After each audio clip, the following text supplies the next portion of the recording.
सबसे अलग होते हैं। वो केवल सुने न काहू की कही, कहे न अपनी बात, नारायण व रूप में मगन रहे दिन रात। ना काहू सो बोलिवो, ना कोई व्यवहार, अपनी कुंवर किशोरी को जियत निहार निहार। थोड़ा वृंदावन की रज लगाओ, वृंदावन के रसिकों का सेवन करो और खूब नाम जप करो, तब श्री जी कृपा करें तो हमारी बुद्धि में वो आवे।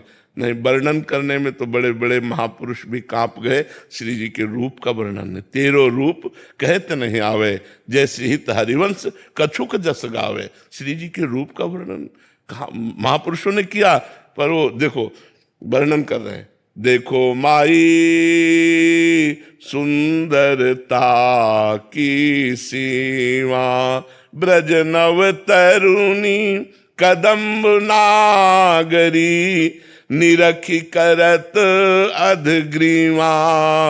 देखो माई सुंदरता की सखी, माई माने तो सखी, सखी देखो हमारी स्वामिनी जो सुंदरता की सीमा है। कैसी सुंदरता की सीमा है? बोले जो ब्रजनव तरुणी है, गोपीजन, एक गोपी इतनी सुंदर है कि करोड़ करोड़ लक्ष्मी आश्चर्यचकित हो जाए, ऐसी ब्रज जुवती जन है। लक्ष्मी कोटि विलक्ष लक्षण लसल लीला किशोरी सतई, राधाध्यम ब्रजमंडलित मधुरम राधाभिधानम परम। श्री स्वामिनी जी की सेवा में जो सखियां हैं वो ऐसी सुंदर है कि करोड़ करोड़ लक्ष्मी, लक्ष्मी से बढ़कर सुंदर त्रिभुवन में कोई नहीं, करोड़ करोड़ लक्ष्मी आश्चर्यचकित हो जाए, मूर्छित हो जाए, इतनी सुंदर सखियां हैं श्री जी की। और बोले वो सखियां, कदम माने होता समूह, उन सखियों का समूह, उन ब्रज जुवतियों का समूह जब स्वामिनी जी को देखते तो ऐसे हो जाती अधग्रीवा, मतलब नमन हो जाता है। इतना सुंदर रूप श्री जी का है। अब लग रहा है कि रूप का वर्णन करेंगे, तो अब क्या वर्णन करते हैं? जो को कोटि कलप लगी जीवे, रसना कोटिक पावे, तऊ रुचिर बदनार बिंद की, शोभा कहत न आवे। देखो माई सुंदरता की सी। बोले अगर कोई करोड़ कल्प तक जिए और करोड़ों जिभ्या पावे तो भी राधा किशोरी के रूप का वर्णन करने में नहीं आता। देवलोक भूलोक रसातल, सुनि कवि कुल मति डरिए, सहज माधुरी अंग अंग की, कही कासों पट तरिए।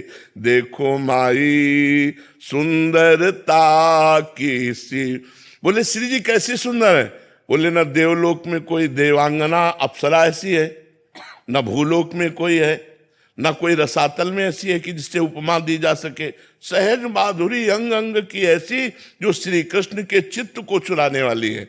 अब कह रहे हैं जय श्री हित हरिवंश प्रताप रूप गुण वय बल श्याम उजागर, जाकी भ्रू विलास बस पसूर्यु, दिन विथकित रस सागर।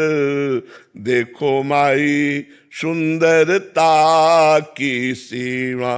बोले वेद में, पुराणों में, शास्त्रों में जिनका प्रताप रूप गुण बल वय प्रसिद्ध है, वो प्रभु श्री कृष्ण जिनकी भ्रकुटी मरोड़ पर विथिकित हो जाते हैं, मूर्छित हो जाते हैं। तिरछी चितवन से लाडली जो देख ले तो लाल जो विवश हो जाते हैं। बोले ऐसी सी सुंदर स्वामिनी जी। तो स्वामिनी जी की सुंदरता का केवल अगल बगल से किया, लेकिन स्वामिनी जो ऐसी सुंदर है ऐसा वर्णन है।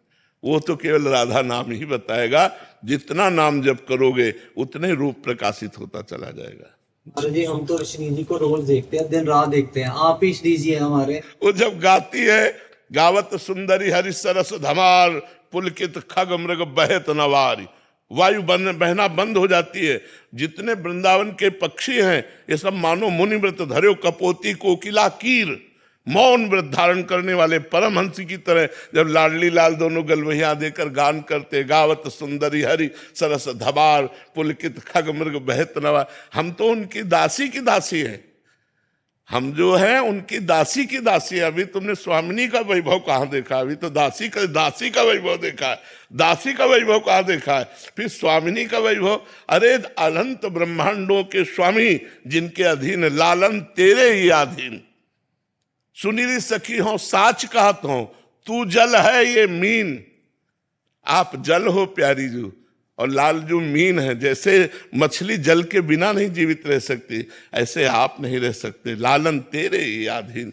ये बड़ा प्रेम रस बच्चा, भजन करो तब समझ में आएगा। राधा वल्लभ में आप बोलते हैं कि अपना साक्षात है, तो उसका उनका भी ध्यान मतलब कर देते हैं। हाँ बिल्कुल, महाप्रभु ने कहा राधा वल्लभ लाल को हृदय ध्यान मुख नाम। पर जो रूप हम वर्णन कर रहे हैं, जिस रूप के देखने के बाद प्राणों की क्षमता नहीं कि शरीर में रह जाए, वो श्री जी ही रखे तो रखे, नहीं प्राण निकल जाए, ऐसा रूप है। वो राधा वल्लभ का रूप इन नेत्रों से नहीं देख सकते। वो जब रूप आएगा एक बार देख लोगे तो फिर और कुछ देखने लायक नहीं रह जाओगे, कुछ दिखाई ही नहीं देगा। जित देखो तित श्याममयी है, केवल वही प्रभु नजर आएंगे। रूप छके घूमत रहे, हर समय नेत्रों में रूप भरा रहेगा। अभी हमें ध्यान करना पड़ेगा, और वो रूप चित्त को चुरा लेता है। जिस रूप की बात हम कर रहे हैं वो चित्त को चुरा लेता है, दीवाना बना देता है। बड़े बड़े परमहंसों को, हाँ बड़े बड़े जो परमहंस हैं उनके चित्त को चुरा लिया। श्री सुखदेव जी महाराज 18,000 श्लोकों का गान करते हुए निरंतर भागवत में डूबे रहते हैं। श्री कृष्ण रूप माधुरी ने उनके चित्त को चुरा लिया। वो रूप भजन से आएगा। खूब भजन करो, फिर राधा वल्लभ जी को देखो तो जो दर्शन मिलेंगे वो ऐसे नहीं मिलेंगे। जब भजन दिन भर करके जाओ और जब फिर आंख मिलाओ तो फिर जो आंसू आएंगे रूप देखते हुए, वो बात अलग होती है। उमेश कुमार जी बरेली से। राधे राधे। राधे राधे महाराज जी। महाराज जी, जीवन के कठिन समय में अध्यात्म तथा आध्यात्मिक गुरु से कैसे मदद प्राप्त करें कि जीवन के प्रति नकारात्मकता, तनाव, चिंता से मुक्त हो पाए? देखो, संतों की कृपा या गुरु की कृपा का फल होता है हमें उनके बताए हुए मार्ग पर चलने की हिम्मत आ जाए। क्योंकि अध्यात्म में मन और इंद्रियों को मार करके चला जाता है। मन कह रहा है ये देखना है, ये सुनना है, ये खाना है, ये पीना है, ऐसा। तो धर्म पूर्वक जो खान पान है उसको करो और नाम जप करो। अगर नाम जप करोगे तो आप में आध्यात्मिक पावर जागृत होगा, और उसी पावर से हम काम, क्रोध, लोभ, मोह, मद, मत्सर जो हमारी विपत्ति का कारण है, विपत्ति का कारण पाप है, और पाप का मूल वासना है। तो ये वासना के क्षेत्र हैं, काम, क्रोध, लोभ, मोह। कहीं क्रोध से पाप हो गया, कहीं काम से हो गया, कहीं मोह से हो गया, कहीं लोभ से हो गया, कहीं ईर्ष्या से, कहीं द्वेष से, ऐसे पाप हो जाते हैं। तो हमें चाहिए कि निरंतर नाम जपने का अभ्यास करें। नाम जप में बहुत पावर है। भारी से भारी विपत्ति को भी आप हंसकर सह सकते हैं। ये हम खुद अनुभव की बात आपको कहते हैं। संतों के पास जाया जाता है अनुभव की बात सुनने के लिए, कि उन्होंने अध्यात्म में जो प्राप्त किया है उसे हम सुने और विश्वास पूर्वक हम मान करके वैसे ही चलें। तो जो शास्त्रों का स्वाध्याय करने में हमारा वर्षों गया, वो हम मिनट में तुम्हें बता रहे हैं। जिस बात के अनुभव करने के लिए 10 वर्ष लगाए, वो हम सेकंड में बता रहे हैं तुम्हें। ये लाभ मिलता है संतों के संग से। तो वो बात हम पकड़ लें। अब जैसे आप नाम जप करना शुरू कर दें, अधिक से अधिक करें। जब मन परेशान कर रहा है, जब विपत्ति आ रही है, नाम जप करें तो आप देखेंगे एक अंदर ऐसा स्थान है जहां आपको कोई छू नहीं सकता। तो जब तक मन आनंद में नहीं रहेगा तो शरीर के कष्ट में लग जाएगा, वो विपत्ति में लग जाएगा, वो दुख में लग जाएगा, जो हम झेल नहीं पाएंगे। और जब हम नाम जप करते होते हैं तो हमें एक भरोसा होता है कल हमारा अच्छा होगा, क्योंकि हम अच्छे आचरण कर रहे हैं। अब हम बुरे आचरण नहीं कर रहे हैं, जिससे कल हमारा गंदा नहीं होगा, कल हमारा अच्छा होगा। पर आज से ही कल का निर्माण होगा। अगर आज हमारा गंदा हो गया तो कल हमारा गंदा हो जाएगा। वर्तमान ही भविष्य का निर्माण करता है। हमें वर्तमान के समय को अच्छे आचरण में और भगवान नाम जप में व्यतीत करना है, और चिंता नहीं करनी।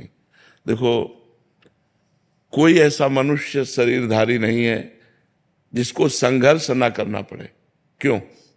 आप बताओ, कोई ऐसा है जिसको संघर्ष जीवन में ना करना पड़ा हो, जिसको विपत्ति या दुख या छल कपट या धोखा ये सब ना देखने पड़े हो? ये संसार का स्वरूप है। हमको बहुत मजबूत होके चलना होगा, नहीं हमारा जीवन व्यर्थ हो जाएगा। आपने अच्छा मकान बना लिया, आपने अरबों रुपए जमा कर लिए, लेकिन आपने भजन नहीं किया, तो जब शरीर छूटेगा तो आपके साथ क्या जाएगा? किया हुआ पाप कर्म, किया हुआ पुण्य कर्म, भजन तो किया नहीं, तो फिर यही आवागमन चक्र, यही सुख दुख का चक्र। इसलिए संत और गुरु के पास जाया जाता है अमोघ वस्तु प्राप्त करने के लिए। अमोघ माने जिसका नाश न हो, जो व्यर्थ न हो, वो है भगवान का नाम, वो है भगवान का मार्ग, वो है भगवान की लीला कथा, भगवान से प्रेम। ये हमें जीवन को प्रकाश में बनाने के लिए अत्यंत आवश्यक है, और इसके लिए कुछ छोड़ना नहीं है। मतलब जैसे लोगों के दिमाग में रहता है कि हम घर द्वार छोड़ दें, हम इस बात से आपको बिल्कुल, हम खुद छोड़े हुए हैं, बचपन से छोड़े हुए हैं, तो अनुभव की बात कह रहे हैं। हमको उद्देश्य बदलना है, सिर्फ उद्देश्य।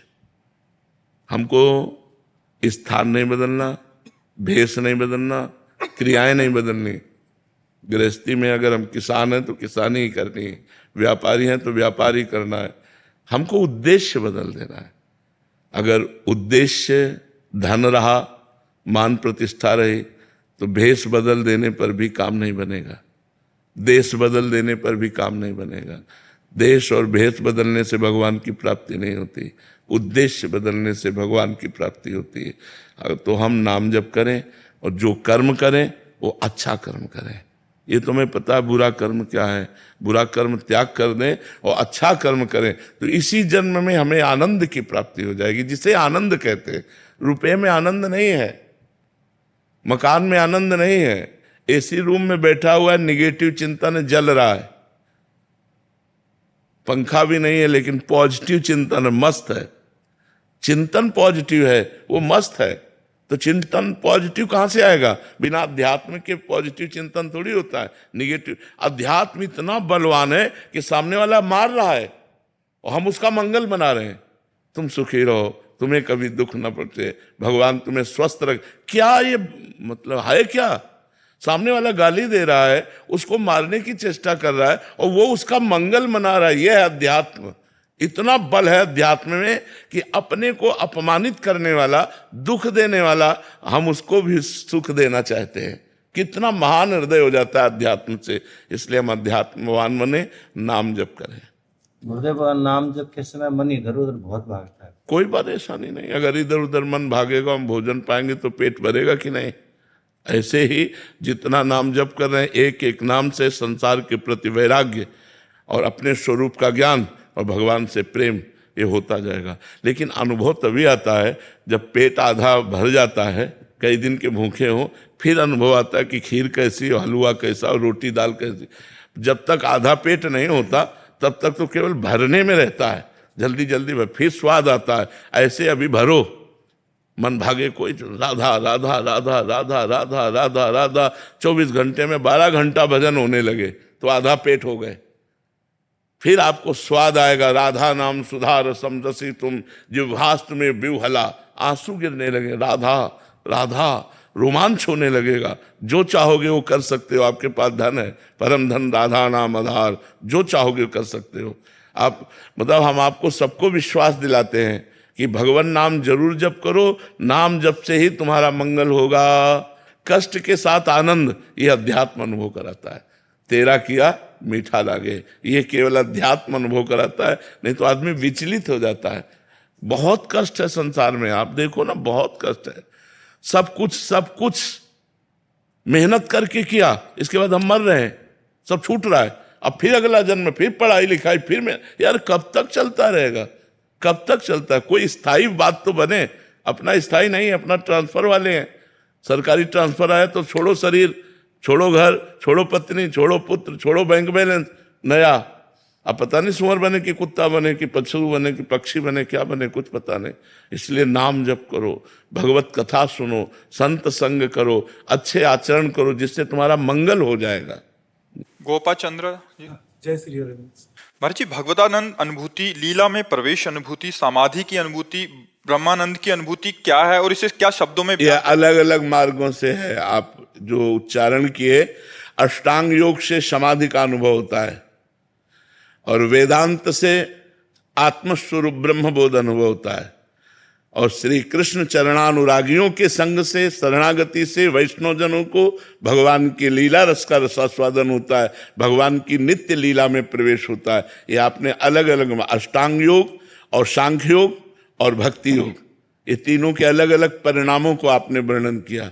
जो ब्रह्मानंद है वो वेदांत दर्शी मार्ग से प्राप्त होता है, जो समाधि है वो अष्टांग योग से प्राप्त होता है, और जो लीला प्रवेश है ये भक्ति योग से प्राप्त होता है। जो भक्ति योग के सिद्ध महापुरुष हैं, उनके जब हम चरणों की दास्ता स्वीकार करते हैं और वो अपने हृदय का मार्ग देते हैं, तब हम श्री कृष्ण लीला आसक्त चित्त होकर के स्थूल शरीर, सूक्ष्म शरीर, कारण शरीर, तीनों शरीरों के राग का त्याग करके भाव देह से लीला में प्रवेश पाते हैं, इन देहों से नहीं। वो देह सच्चिदानंदमयी होती, चिदानंदमयी देह होती है, जो गुरु प्रसाद से, जैसे गोपी भाव या सखा भाव या सहचरी भाव, तो जो गोपी है या जो सहचरी है, जो भगवान का सखा है, वो चिदानंद स्वरूप होकर श्री कृष्ण से मिलता है, न कि इन पार्थिव शरीरों से। पंचभूतों की सामर्थ्य नहीं कि श्री कृष्ण का आलिंगन कर ले। वो चिदानंदमय देह तुम्हारी, विगत विकार जान अधिकारी।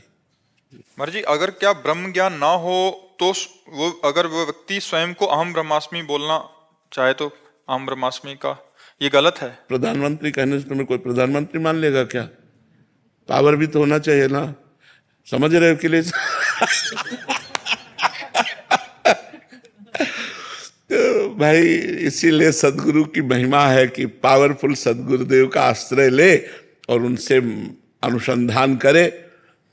देखो, एक बात तुम्हें बता दें, विश्व के जितने ब्रह्म ऋषि हैं, ये सब मिल करके भी चाहे तो श्री कृष्ण जो करना चाहते हैं उसके विपरीत नहीं हो सकता। श्री कृष्ण है। हम ब्रह्मास्मि कह के तरंग समुद्र में लीन हो जाती है, वो मान सकते हैं हम, लेकिन कोई श्री कृष्ण नहीं बन सकता। श्री कृष्ण अद्वितीय है, पर ब्रह्म है, अद्वितीय है, उनकी समानता कोई नहीं कर सकता। हाँ, अभेद भाव की एक भक्ति है, वेदांत दर्शन उसके द्वारा, पर श्री कृष्ण, अगर कोई ब्रह्म ऋषि अपने मुख में अग्नि को रख सके तो बताओ।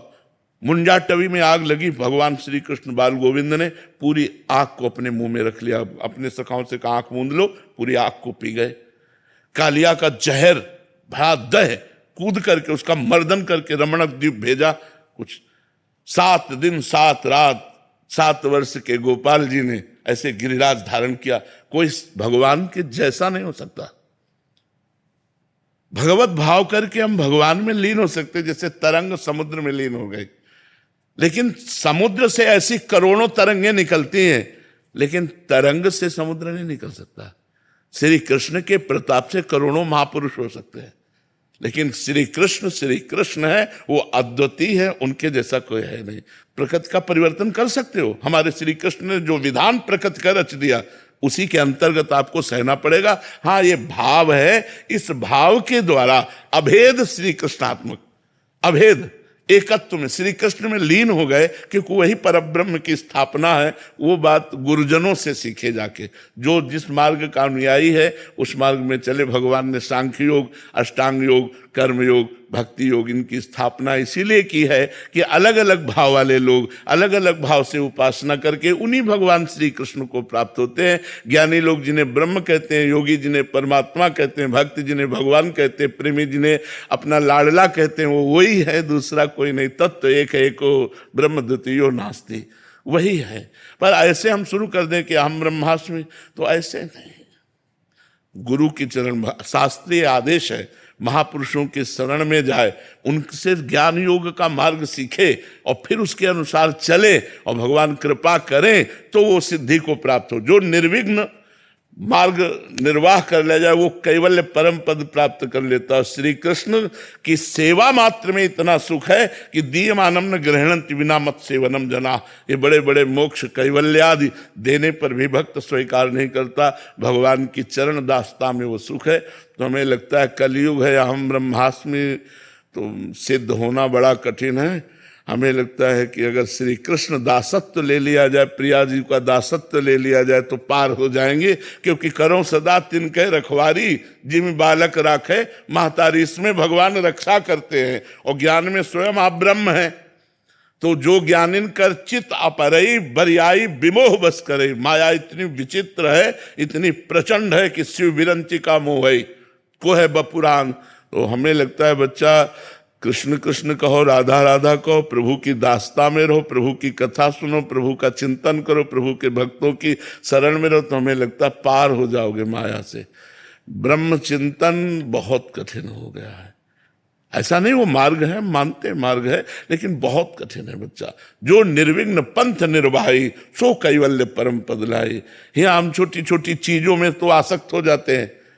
संपूर्ण चराचर जगत से वैराग्य होना, लोक पर लोक से, तो अपने शरीरों से वैराग्य होना, शरीरों से वैराग्य होना। शरीरों से, 3 शरीर है, स्थूल सूक्ष्म काल, तीनों शरीरों से वैराग्य होना, तब आत्मस्वरूप का बोध गुरु कृपा से होना।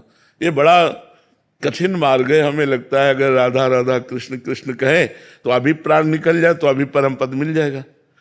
अजामिल ने पुत्र के बहाने से नारायण बुलाया तो उसे परम पद मिल गया।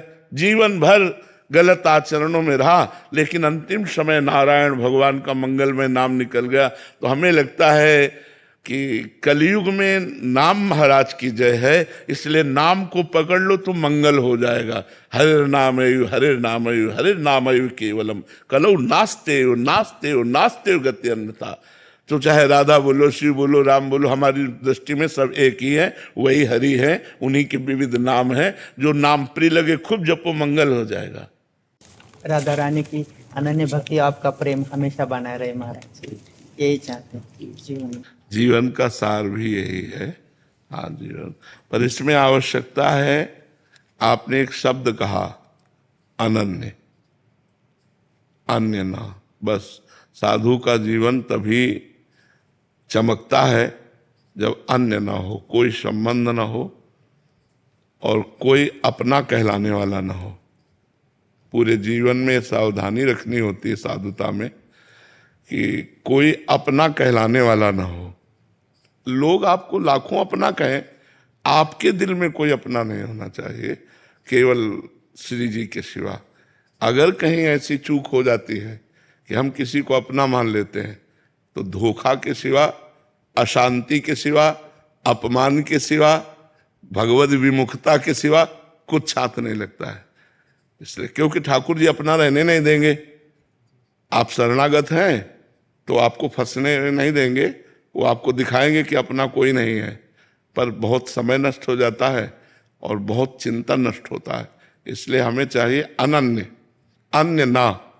मेरे तो गिरधर गोपाल दूसरो न कोई। तो दूसरो ना कोई, इस पर पूरे जीवन ध्यान देना है। मेरे गिरधर गोपाल तो है ही है, अब शरणागत है मौका, और दूसरा तो कोई है नहीं, लेकिन दूसरो ना कोई, इस पर जीवन भर हमें ध्यान देना है। अगर इस पर चूक हो गई तो पहले वाले में चूक हो जाएगी, मेरे तो गिरधर गोपाल, इस पे चूक हो जाएगी। इसलिए दूसरों ना कोई पर पूरे जीवन ध्यान देना है। ये हमारा दूसरा कोई नहीं, श्री जी के सिवा, लाडली जी के सिवा, लाल जी के सिवा, प्रभु के सिवा, गुरु के सिवा, इष्ट के सिवा। और खूब नाम जप करो, मस्ती से रहे। ये मार्ग ही तो परमानंद का है। अगर इस भेष में भी परमानंद की प्राप्ति न हुई तो फिर कहाँ प्राप्ति होनी है। यही मार्ग परमानंद। खूब निरंतर जप परायण रहो। आनंद का स्वरूप है निरंतर भगवद स्मृति, हरि स्मृति सर्वानंद का स्वरूप है। सुखी मीन जहाँ नीर अगाधा, जिमि हरि शरण न एको बाधा। जब हम भगवान की शरण में होकर भगवान का स्मरण करते हैं निरंतर, तब आनंद का स्फुरण होता है। पहले तो पाप का नाश होता है, तब तक जलन रहती है, और फिर जब आनंद का स्फुरण होता है तो जैसे चीटा की टांग गीले गुड़ में फंस जाए ना तो मर ही सकता है, दूसरा कोई उपाय नहीं।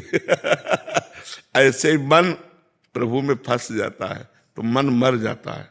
मन मारिया तन बस में कीन्हा, हुआ भरम सब दूर, बाहर से कछ दिखत नाही, अंदर चमके नूर, आपो त्याग जगत में बैठे, नहीं किसी से काम, उनमें तो कछु अंतर नहीं, संत कहो चाहे राम।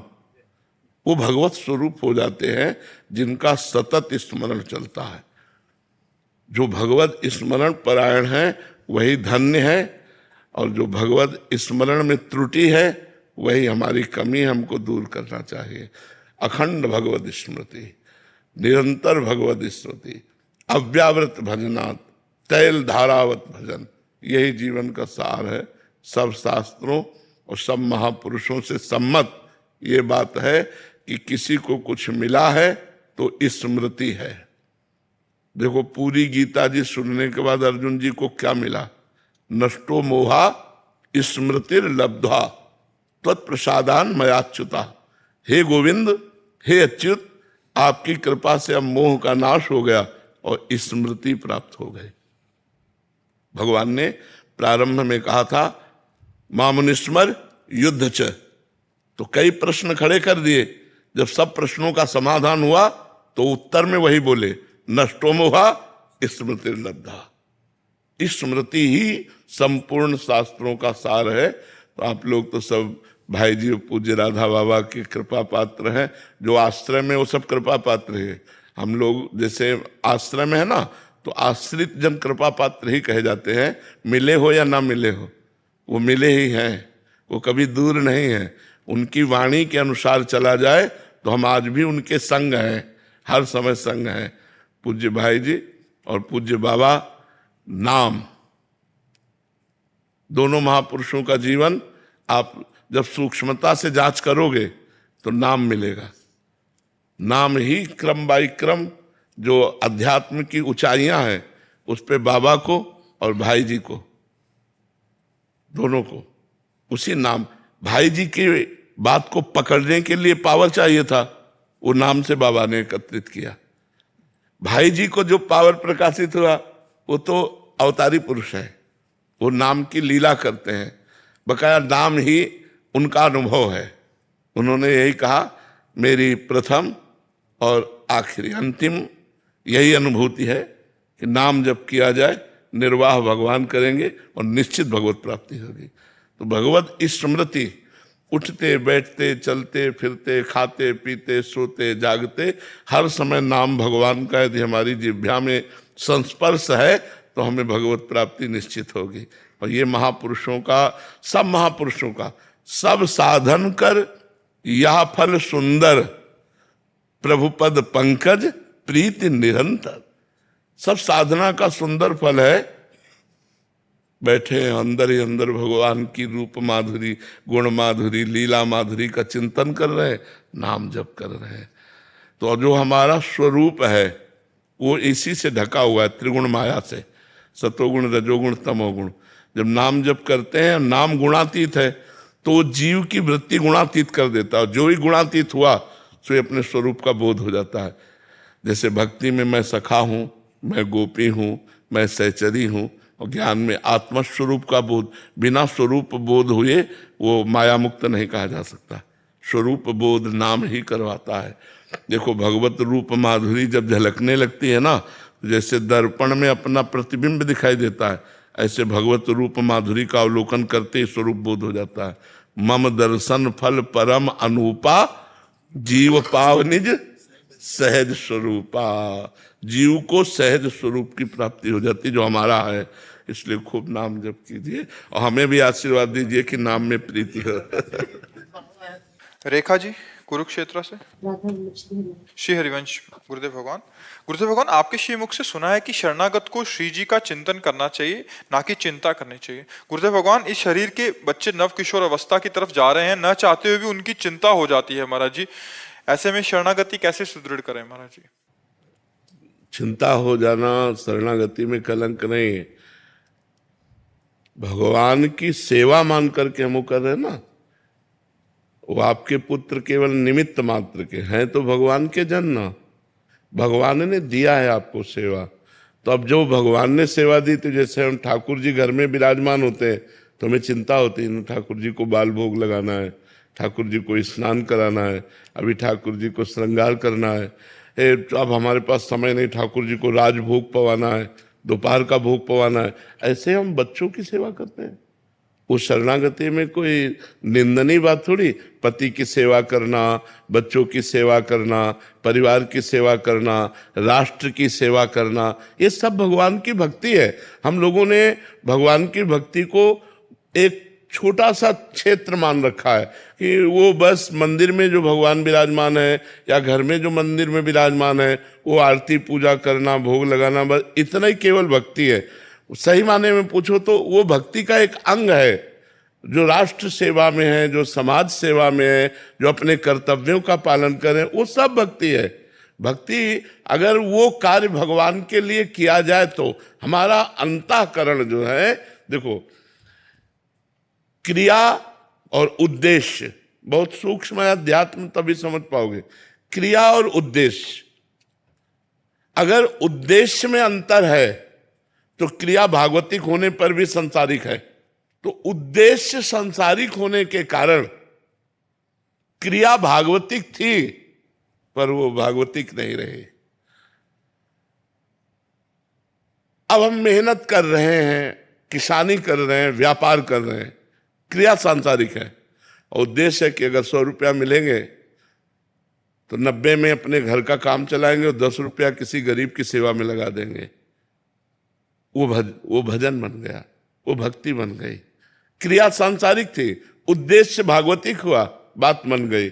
क्रिया भागवतिक है, उद्देश्य सांसारिक है, बात नहीं बनी। तो हमें देखना है कि संपूर्ण सृष्टि भगवान की है और जिसको जितनी सेवा मिली, जैसे कोई मेले है तो सैकड़ों आदमी उसकी सेवा में, सांसद है हजारों आदमी है, मुख्यमंत्री पूरा प्रदेश है, प्रधानमंत्री पूरा देश है। अब उसको इतनी बड़ी समाज की सेवा भगवान ने योग्यता दी, भगवान ने सेवा दी, तो वो भक्ति हो जाएगी यदि हम भगवान के सिद्धांत के अनुसार भगवान की पूजा मानते हुए करें। तो हमको सेवा दी 4 परिवार वाले, तो हमको ये नहीं मानना कि अब हमें बच्चे के वस्त्र की चिंता है, बच्चे के चरित्र की चिंता है, बच्चे के लिए पढ़ाई की चिंता है, तो वो हमारी भक्ति में बात नहीं। वो अभी हमारी भक्ति है क्योंकि भगवान ने हमको सेवा दी है। आप सोनू शर्मा जी मोटिवेशनल स्पीकर प्रेरणा देती। हाँ, आधुनिक प्रेरणा के साथ साथ यदि आध्यात्मिक प्रेरणा जुड़ी हो तो बहुत लाभदायक हो, क्योंकि केवल आधुनिक प्रेरणा हमें शांति, विषाद से रहित, भय से रहित, ओवर थिंकिंग से रहित नहीं कर सकती। हमको आध्यात्मिक सूत्र देना पड़ेगा जिससे हमारा मन शांत हो जाए। मन शांति आध्यात्मिकता से हो, जिससे खूब अर्थ बढ़े, खूब वैभव बढ़े। लेकिन हमारा चित्त केवल अर्थ का ही चिंतन करे तो शांति को प्राप्त नहीं होगा। उसमें नाम चाहिए, बार बार उसको भगवान नाम चिंतन कराए और संयम चाहिए। अर्थ जब बढ़े तो इंद्रियों पर विजय प्राप्त करने की चेष्टा करें, और जब अर्थ नहीं होता तो इंद्रियों को समन करने की चेष्टा करे भगवान के नाम बल से। नहीं तो ये चिंता, शोक, भय ये बना ही रहेगा। क्यों? क्योंकि ये न शरीर रहेगा, न पद रहेगा, न बैंक बैलेंस रहेगा, नष्ट हो जाएगा। आज नहीं तो कल फिर हमारा जन्म होगा, फिर हमको यही पढ़ाई, फिर यही क्रम। तो हमें कुछ आध्यात्मिक संपत्ति एकत्रित करनी पड़ेगी जो मृत्यु पर भी विजय दिला सके। वह है भगवान का स्मरण, भगवान का आश्रय। जब जीव भगवान का आश्रय ले लेता है तो उसके हृदय में एक दिव्य बल होता है। शरीर अस्वस्थ, सब प्रतिकूलताएं, फिर भी वो लड़ सकता है। अगर भगवान का चिंतन नहीं तो टूट जाएगा। इसलिए मुझे लगता है कि आप अध्यात्म की तरफ भी उत्साह प्रदान करें। लाखों लोग जैसे जुड़े। जब छोटा था तो मतलब अब जाके पता लगा कि नाम जब असली जिंदगी का महत्व है। नहीं तो अब तक यही होता था कि सुबह उठे, रात को सो गए, सुबह उठे, रात को सो गए। पुस्तक लिखी है, आपका आशीर्वाद देना चाहते हैं। जी।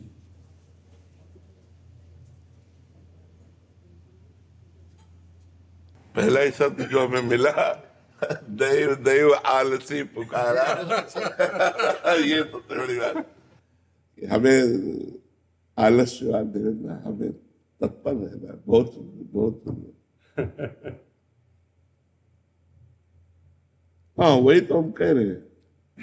बिल्कुल, देखो अभी आपने कहा कि निष्कर्षतः कहा जा सकता है कि आत्म जागरूकता निरंतर प्रयास और पॉजिटिव थिंकिंग के साथ आलस्य को त्याग करके सफलता हासिल, यही हम बताते हैं। यही सार्थक बात है, तभी जीव सफल हो सकता है। लेकिन पॉजिटिव चिंतन, निगेटिव का त्याग अध्यात्म से, जब तक अध्यात्म ने, यही आपने लिखा आत्म जागरूकता, यही अध्यात्म है, आत्म जागरूकता। बहुत सुंदर, बहुत सुंदर, आशीर्वाद दीजिए आप। बहुत सुंदर विचार पूर्वक लिखा, विचार पूर्वक। आप तक कीजिए। तो हमारे भले की कोई बात। मामनिस्मर, मामनिस्मर, इससे बढ़कर कुछ नहीं। मामनिस्मर, जो भगवान का आदेश है, मामनिस्मर, मेरा सतत अनन्य चेता सततम यो माम स्मृति नित्य सह तस्याहम सुलभा पार्थ नित्य युक्त योगिना। अनन्य चेता, अनन्य चित्त से यो माम स्मृति नित्य सह, मेरा निरंतर स्मरण करता है। एक ही उसका भगवान, हाँ, उसका भगवान ने योगक्षेम के लिए, निश्चिंत होने के लिए कहा है, और इसको अपनी प्राप्ति के लिए कहा है कि मेरी प्राप्ति सुगम हो जाएगी जो निरंतर मेरा स्मरण करे।